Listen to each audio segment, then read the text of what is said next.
क्रिस्त में मेरे प्रिय भाइयों और बहनों, दैनिक आहार के आज के इस अंक में मैं आप सबों का स्वागत करता हूं।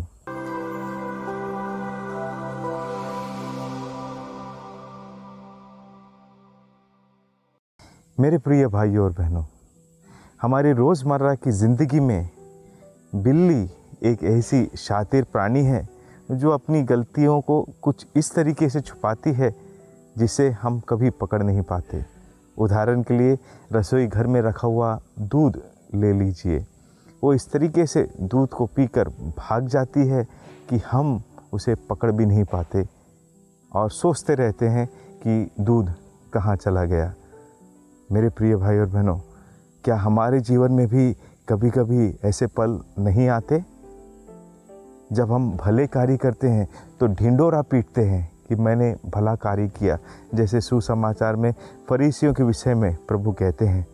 लेकिन जब हम बुरे काम करते हैं, हम दुनिया की नज़रों से छुपकर बुरे काम करना चाहते हैं, क्योंकि वह हमारी कमज़ोरियों को हम दुनिया के सामने लाना नहीं चाहते, बुराइयों को दुनिया के सामने लाना नहीं चाहते। हम एक शुद्धता की मूरत बनकर दुनिया के सामने अपने आप को प्रस्तुत करना चाहते हैं और सफल भी होते हैं, क्योंकि मनुष्य की दृष्टि या मनुष्य की सोच का एक अंत होता है। उसके आगे वो सोच नहीं पाता, देख नहीं पाता।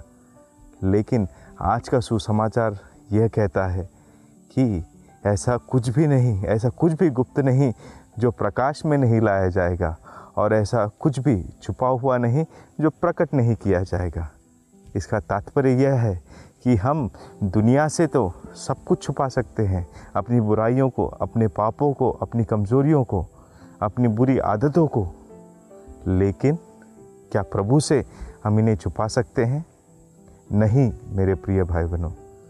वचन में लूकस का सुसमाचार, आज के सुसमाचार में ही प्रभु से हम सुनते हैं कि तुम्हारे सिर का एक एक बाल गिना हुआ है। प्रभु हमारे हर एक कार्यों से वाकिफ़ है, लेकिन चूँकि वो हमसे प्यार करता है, उसने हमें स्वतंत्रता प्रदान किया है और वह हमारी स्वतंत्रता में दखल नहीं देना चाहता। इसलिए जब हम बुराई के मार्ग पर जाते भी हैं तो बड़ी धीमी आवाज़ में वो हमसे कहता है। जब हम कोई गलत काम करने जाते हैं या कुछ गलत करने की सोचते हैं तो बड़ी ही धीमी आवाज़ में प्रभु हमसे कहते हैं कि ये गलत है, इसे मत करो। क्या हम उस अंतरतम की आवाज़ को सुन पाते हैं? और अगर सुनते भी हैं तो क्या उस पर अमल करते हैं? मेरे प्रिय भाई बहनों, जब हम उन बातों पर अमल नहीं करते तब हम बुराई की ओर बढ़ने लगते हैं। लेकिन ये भूल जाते हैं कि हम दुनिया की नज़र से तो सब कुछ छुपाने में सफल होंगे, लेकिन उसकी नज़र से हम कुछ नहीं छुपा सकते। वह सब कुछ देखता है, क्योंकि वह हम सबको प्यार करता है। मेरे प्रिय भाई बहनों, इसी बुराई से, इसी बुरे जीवन से, इसी बुरी आदतों से, इन्हीं बुरी सोचों से हमें बाहर निकालने के लिए ईश्वर का पुत्र इस दुनिया में आया। इस दुनिया में आकर उसने हमारे लिए अपने प्राण त्याग दिए, जिससे हम एक नवीन जीवन जीने का आरंभ करें। इसलिए बार बार प्रभु हमें न्योता देकर बुलाते हैं।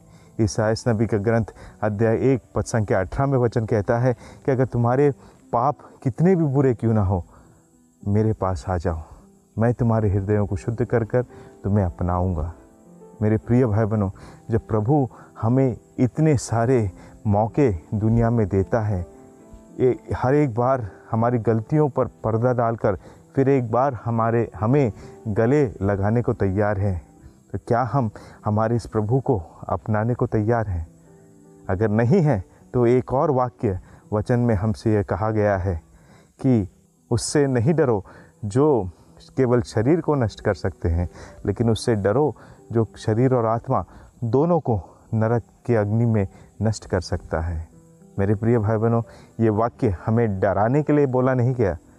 पवित्र आत्मा के 7 वरदानों में से एक वरदान है प्रभु का भय। हम क्या प्रभु से डरते हैं? मुझे नहीं लगता कि हम प्रभु से डरते हैं। अगर हम प्रभु से डरते होते तो ज़रूर हमारे जीवन में हम परिवर्तन लाते, बदलाव लाते, छुप कर चीज़ें नहीं करते, बुराई में नहीं जीते, बुराई सोच नहीं रखते, क्योंकि प्रभु सब कुछ जानता है। प्रभु शक्तिशाली है, सर्वसंपन्न, सर्व ईश्वर है। वो हमारे हर एक कार्य को जानता है, हमारे हर एक शब्द को जानता है। तो ऐसे में अगर मैं प्रभु के मेरे जीवन में रहने का आभास करता हूँ तो कैसे मैं गलत कार्य कर सकता हूँ। कई सारे बार मेरे प्रिय भाई बहनों, सुसमाचार के माध्यम से प्रभु हमें अच्छी बातों को, अच्छे वचनों को सुनाते हैं, जिससे हम उन पर अमल करके हमारे जीवन में परिवर्तन ला सकें। क्या इसके लिए मैं तैयार हूँ, या मैं उस गंदगी में, उस बुराई में, उन बुरी सोच में, उन बुरे कार्यों में पड़ा रहना चाहता हूँ। लेकिन फिर एक बार प्रभु हमसे कहते हैं, अगर तुम वैसे ही पड़े रहे तो तुम्हारा उद्धार कैसे होगा। मेरे प्रिय भाई बहनों, हमारे जीवन का एक ही लक्ष्य है, प्रभु के दर्शन करना। हमारे हर एक मनुष्य के जीवन का एक ही लक्ष्य है, प्रभु के दर्शन करना, क्योंकि हम वहाँ जहाँ से आए थे वहीं हम सबको जाना है। और इसलिए ज़रूरी है कि हम अपने आप को तैयार करें, यह सोचकर नहीं, इस डर से नहीं कि प्रभु हमारा विनाश कर देगा, बल्कि प्यार से, क्योंकि प्रभु हमें प्यार करता है और प्यार से अपने हाथों को फैलाकर हमें गले लगाना चाहता है। आइए हम उसके सानिध्य में जाएं, उसे प्यार करें और हमारे जीवन में उद्धार पाएं। आमीन।